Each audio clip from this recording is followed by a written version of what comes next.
সন্ত্রাসী গোষ্ঠী এখন আবার কোরআনের বিরুদ্ধে নব্য ফ্যাসিবাদের প্রতিধ্বনি হয়ে তাদের জন্ম বাংলাদেশে হচ্ছে আমরা দেখতে পাচ্ছি।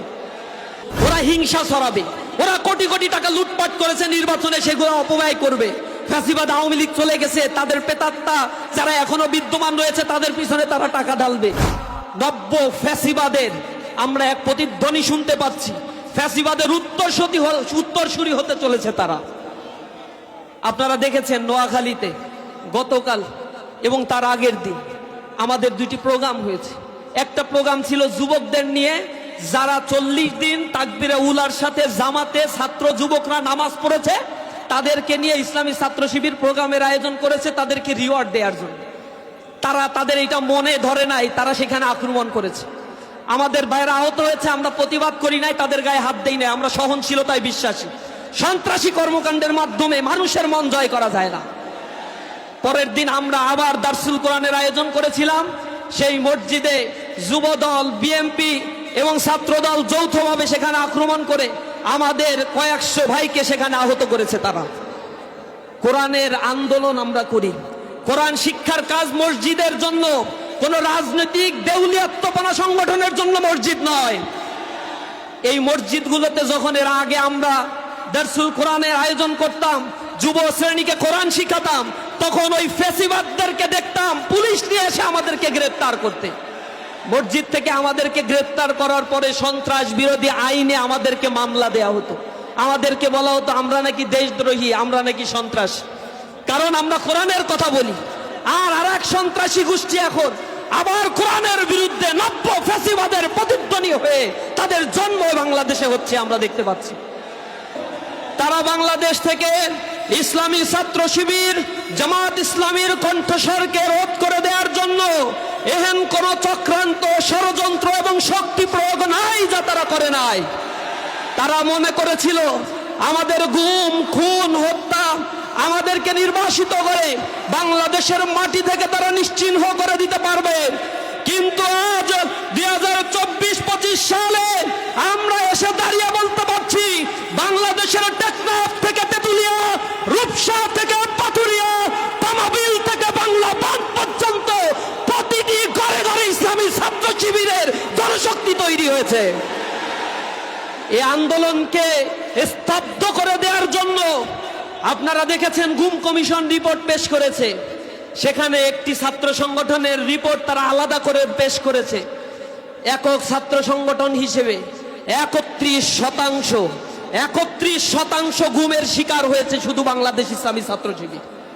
বিএমপি, ছাত্রদল, তাঁতি দল, যুব দল, অমুক দল, তমুক দল সব মিলেও 35% হয় না তাদের। তারা নাকি আওয়ামী ফ্যাসিবাদের বিরুদ্ধে আন্দোলন করছে 15 বছর। ছাত্র জনতার আন্দোলনে তারা যে সুযোগ নিয়েছে, এ বাংলাদেশের স্বাধীনতার পরবর্তী ইতিহাস সাক্ষী।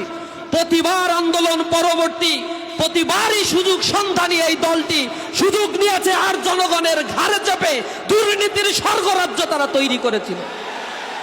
2001 সাল থেকে 2006 সাল পর্যন্ত তারা যখন সরকার গঠন করেছিল, জামাত ইসলামী তাদের সাথে ছিল। জামাত ইসলামী ছাড়া একবারও তারা সরকার গঠন করতে পারে নাই, অত সক্ষমতা তাদের হয় না এই বাংলাদেশ। 1 সাল থেকে 6 সাল পর্যন্ত যখন তারা ক্ষমতায় ছিল, তখন জামাত ইসলামীর 3টা মন্ত্রণালয়ে 2 জন মন্ত্রী ছিলেন। এখানে 17 জন সংসদ সদস্য নির্বাচিত হয়েছিল। জামাত ইসলামীর একজন নির্বাচিত সংসদ সদস্যের বিরুদ্ধে কোনো এলিগেশন, কোনো দুর্নীতি, টাস্কফোর্স, দুর্নীতি দমন কমিশন টাস্কফোর্স গঠন করেও তারা পায় নাই। কিন্তু এই সময়ে তিনবার দুর্নীতিতে এই বাংলাদেশ চ্যাম্পিয়ন হয়েছিল। আমার প্রশ্ন, ওই সময়ে কারা তখন দুর্নীতিতে লিপ্ত হয়েছিল? জনগণ সেই কথাগুলো ভুলে যায় নাই। জনগণ তাদেরকে জবাব দেওয়ার জন্য প্রস্তুত আছে। আজকে বাংলাদেশের প্রত্যন্ত এলাকাগুলোতে তারা জনগণ যাদেরকে বিতাড়িত করেছে তা থেকেও তারা শিক্ষা নেয়নি। এই শিক্ষা না নেওয়ার পিছনে তাদের মূল কারণ আমরা যা মনে করি, তাদের দলের মধ্যে ইউনিয়ন পর্যায় পর্যন্ত আওয়ামী ফ্যাসিবাদের পুনর্বাসনের সকল প্রচেষ্টা তারা করেছে। প্রতিটি ক্যাম্পাসে তারা যে কমিটি দিয়েছে, তারা আমাদেরকে বলে গুপ্ত, আমাদেরকে বলে রাজাকার, আলবদর, আসাম, মিথ্যা প্রোপাগান্ডা ছড়িয়েছে। আমরা তাদের প্রোপাগান্ডার জবাব না দিয়ে আমাদের কোরআনের বাণীগুলো ছাত্রদের কাছে কাছে আমরা গিয়ে গিয়ে পৌঁছে দেওয়ার জন্য চেষ্টা করেছি। আপনারা দেখেছেন বিশ্ববিদ্যালয়গুলোতে আজকে নির্বাচন হয়েছে, প্রতিটা বিশ্ববিদ্যালয়ে ছাত্ররা ইসলামী ছাত্র শিবিরের উপর তারা আস্থা রেখেছে। এবং প্রথম ইলেকশন, তারপরের দ্বিতীয় ইলেকশন হয়েছে জাহাঙ্গীরনগরে, তৃতীয় চট্টগ্রাম বিশ্ববিদ্যালয়, চতুর্থ রাজশাহী বিশ্ববিদ্যালয়। একটা বিশ্ববিদ্যালয়ের পরে আর একটা বিশ্ববিদ্যালয়ে ইলেকশন হলে পূর্বের চাইতে আরো ভালো ফলাফল ইসলামী ছাত্র শিবির পরের বিশ্ববিদ্যালয় করেছে। রাজশাহী বিশ্ববিদ্যালয়ে 17টা হল আছে, 17টা হলের মধ্যে ছেলেদের 11টা হল, 11টা হলেই বিপি, জিএস, এজিএস সহ নিরঙ্কুশভাবে ইসলামী ছাত্র শিবিরের প্যানেল বিজয় অর্জন করেছে। এখন শিক্ষার্থীদের মধ্যে, শিক্ষিতদের, তরুণদের মধ্যে ইসলামী ছাত্র শিবির ইসলামের প্রতি জানার আগ্রহের পরিমাণ বেড়ে গিয়েছে। এই নির্বাচনগুলো হওয়ার পরে তারা এখন এত রাজনৈতিকভাবে দেউলিয়া হয়েছে, তারা এখন বলে এইসব নির্বাচন ছাত্র সংসদ নির্বাচন জাতীয় নির্বাচনে কোনো প্রভাব ফেলে না। অথচ বাংলাদেশের স্বাধীনতার পরে যে কয়টা ছাত্র সংসদ নির্বাচন হয়েছে, ঢাকা বিশ্ববিদ্যালয়ে যারা ছাত্র সংসদ নির্বাচনে বিজয় অর্জন করেছে, পরবর্তীতে দেখা গিয়েছে সেই সমমনা শক্তি পরবর্তীতে বাংলাদেশের রাষ্ট্র ক্ষমতায় গিয়েছে। বাংলাদেশের মানুষ এখন আর বোকা না, তাদেরকে আর ভুল বুঝিয়ে ঘুম পাড়ানি মাসি পিসির গল্প শুনিয়ে এরপরে রাষ্ট্র ক্ষমতা দখল করে আর উন্মুক্ত লুটপাট, হত্যাযজ্ঞ, খুন খারাপির রাজত্ব বাংলাদেশে আর চলবে না। তাদের চরিত্র বাংলাদেশের মানুষ দেখে ফেলছে। তারা গণ অভ্যুত্থানে তাদের কয়জন মারা গেছে এই সংখ্যাটা তারা তো ভুলভাল বলে। প্রথমে বলছে 52, এরপরে বলছে 150, এরপরে আবার 88, তারপরে বলছে 800, এরপরে কেউ কেউ ভুল করে বলছে সহস্রাধিক। আমি হিসাব কিতাব করে দেখলাম যা তারা বলে এই কয়জন আসলে জুলাই অভ্যুত্থানে শহীদও হয় নাই। অংশগ্রহণ তারা কতটুকু করছে আল্লাহই ভালো জানে আমাদের। এখন তারা যে লিস্ট প্রকাশ করেছে, পরে তাদের লিস্ট কিন্তু আবার সেখান থেকে রিমুভ করতে হয়েছে, কারণ লিস্ট প্রকাশের মধ্যে দেখছে ওর ভিতরে ছাত্র শিবিরেরও কয়জন ঢুকে গেছে। এখন যখন প্রতিক্রিয়া তখন এটা ডিলিট করে দিছে, এখন সংখ্যা বলে, লিস্ট আর প্রকাশ করে না। লিস্ট প্রকাশ করবে কোথা থেকে? জুলাই আন্দোলনে তাদের নেতারা কোথায় ছিল তাদের আমাদের ভালোভাবেই জানা আছে। সুতরাং তারা কতদিন বলেছে, জুলাই আন্দোলনের নেতৃবৃন্দ যারা ছিল, জুলাই আন্দোলনে অবস্থান নিয়েছে, তাদেরকে দোসর বলেছে, ফ্যাসিবাদের আওয়ামী লীগের দোসর বলে আখ্যায়িত করেছে। আমরা এর তিরস্কার জানাই, তীব্র নিন্দা এবং প্রতিবাদ জানাই।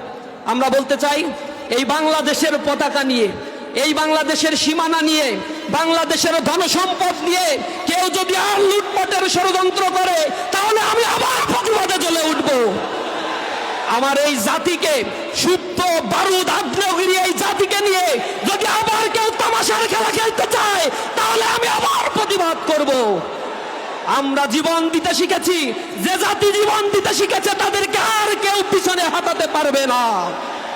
কলরোয়া উপজেলা জেগেছে, এই জমিন আমাদের রক্তে কেনা, এখানে আমাদের শহীদদের রক্ত ঝরেছে, এখানে বুলডোজার দিয়ে আমাদের ঘর বাড়ি ভেঙে দেওয়া হয়েছে, এখানে আমাদের ঘর বাড়ি থেকে উচ্ছেদ করা হয়েছে, কিন্তু আমরা দমিত হই নাই, আমরা দমিত হওয়ার পাত্র নই। আমরা জেগে উঠবো ইনশাআল্লাহ। উষার দুয়ারে হানি আঘাত, আমরা আনিব রাঙা প্রভাত, আমরা টুটাবো তিমির রাত, বাধার বিন্দাচল। আমরা অন্ধকার বিদূরিত করে দেওয়ার জন্য আমরা মানসিকতায় সেই খোদার বাণী লালন করে আমরা আমাদের জীবনকে গড়ে তুলি। এজন্য তরুণ যুবকেরা প্রতিটা আন্দোলনে বাংলাদেশকে গড়ে তুলেছে, পৃথিবীর মানচিত্র তরুণ যুবকেরা পরিবর্তন করে দিয়েছে। আজকে আমরা শপথ নিতে হবে, মানুষের কাছে দিন ইসলামের কথাগুলো বলবো। ওরা হিংসা ছড়াবে, ওরা কোটি কোটি টাকা লুটপাট করেছে নির্বাচনে, সেগুলো অপব্যয় করবে। ফ্যাসিবাদ আওয়ামী লীগ চলে গেছে, তাদের প্রেতাত্মা যারা এখনো বিদ্যমান রয়েছে তাদের পিছনে তারা টাকা ঢালবে।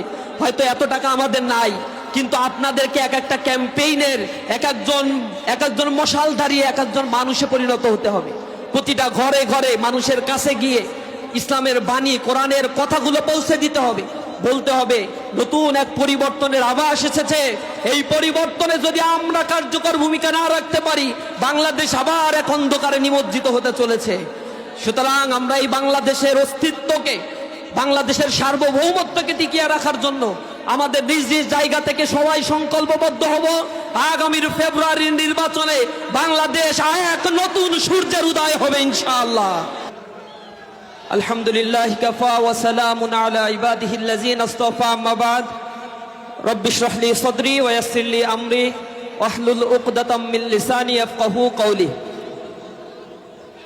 মানবতার মুক্তির আন্দোলন বাংলাদেশ জামাত ইসলামী তালা উপজেলার উদ্যোগে আয়োজিত ছাত্র যুব সমাবেশের আজকের এই বিশাল জনসমুদ্রে আমাদের মাঝে প্রধান অতিথি হিসেবে উপস্থিত রয়েছেন বাংলাদেশ জামাত ইসলামীর সংগ্রামী সেক্রেটারি জেনারেল শ্রদ্ধেয় দায়িত্বশীল অধ্যাপক মিয়া গোলাম পরোয়ার, উপস্থিত তালা কলোরা উপজেলার জামাত ইসলামী মনোনীত প্রার্থী, বাংলাদেশ জামাত ইসলামীর কেন্দ্রীয় নির্বাহী পরিষদের অন্যতম সদস্য, আমাদের প্রাণপ্রিয় দায়িত্বশীল অধ্যক্ষ ইজ্জাতুল্লাহ ভাই সহ অন্যান্য নেতৃবৃন্দ, উপস্থিত তালাবাসী, আসসালামু আলাইকুম ওয়া রাহমাতুল্লাহি ওয়া বারাকাতুহু। আমি বাংলাদেশ ইসলামী ছাত্র শিবিরের একটি মজলুম সংগঠনের প্রতিনিধি হিসেবে আজকে এই ছাত্র যুব সমাবেশে আপনাদের সামনে উপস্থিত হয়েছি। যে ছাত্র সংগঠনটির উপরে বিগত 15 বছর ফ্যাসিস্ট আওয়ামী লীগ অবর্ণনীয় নির্যাতন জুলুম নিষ্পেষণ করেছিল। সকলকে আন্তরিকভাবে ধন্যবাদ জানাচ্ছি। এই রোদের মধ্যেও আপনারা বসে আমাদের কথাগুলো শুনছেন, আপনারা উপস্থিত হয়েছেন। সকলকে ইসলামী ছাত্র শিবির কেন্দ্রীয় সংগঠনের পক্ষ থেকে অন্তরের অন্তঃস্থল থেকে ধন্যবাদ, মোবারকবাদ জানিয়ে আমার কথা শেষ করছি। আসসালামু আলাইকুম ওয়া রাহমাতুল্লাহি ওয়া বারাকাতুহু। সম্মানিত উপস্থিতি, এতক্ষণ বক্তব্য পেশ করছিলেন বাংলাদেশ ইসলামী ছাত্র শিবিরের সেক্রেটারি জেনারেল জনাব নুরুল ইসলাম সাদ্দাম। এ পর্যায়ে